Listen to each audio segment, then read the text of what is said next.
Absolutely, Shahan, and here is a picture of that COVID-19 virus, which has been bothering us for so long here in South Africa. As you mentioned, 8 months. We really are getting tired of it. The experts saying, Shahan, that this could be the answer. Of course, a vaccine. There's the little bottle and the injection, which perhaps we'll someday be taking. 3 companies have already released word or statements indicating that their vaccines are 90% effective. But as you mentioned, COVID-19 went viral.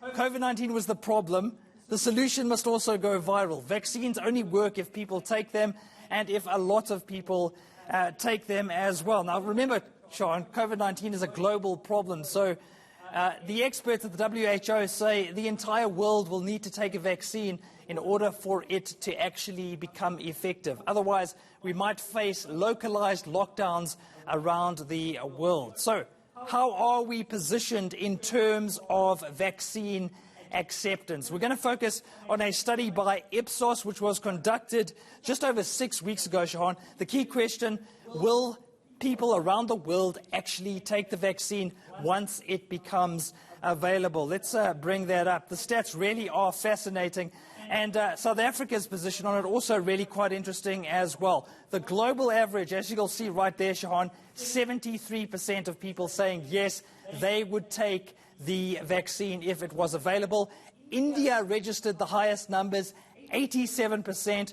France, the lowest figures in this particular study, 54%. As for South Africa, Shahan, 68% of us said we would take the vaccine if it became available in this country. Now, that number is important, Shahan, because the experts tell us that we need vaccine coverage of 60 to 80% in a population in order to have some sort of protection. So 60 to 80% of the population needs to take the vaccine. If it doesn't, Shahan, we could well end up in a situation like this. These are the kinds of scenes that we're seeing in hospitals across Europe as well as North America. A lot of hospital staff under pressure and taking tremendous strain. And that's what we want to avoid. That's the reason we had a lockdown in the first place, to avoid a situation just like that. Now, you might wonder, Shahan, given what we've been through over the last 8 months, why are many of us so reluctant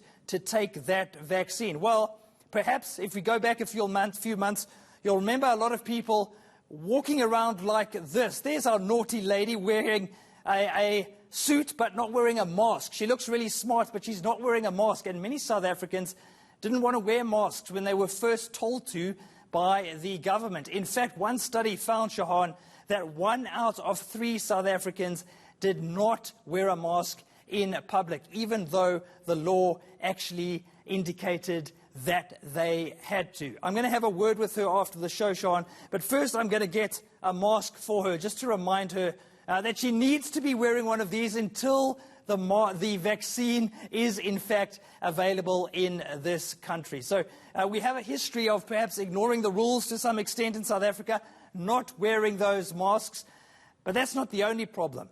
It's not just a question of whether or not people will take the vaccine, it's also a question of how long they will wait to take the vaccine, Shahan.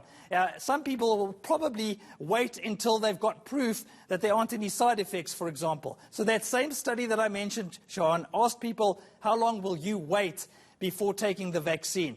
About 42% said that they would take it within 3 months after it became available. This is interesting, Shahan. 19% said they would wait as long as a year. Another 17% said they would wait after 1 year, so that could be as long as 2 years. And then this is really concerning to me, Shahan. Take a look at that number right there.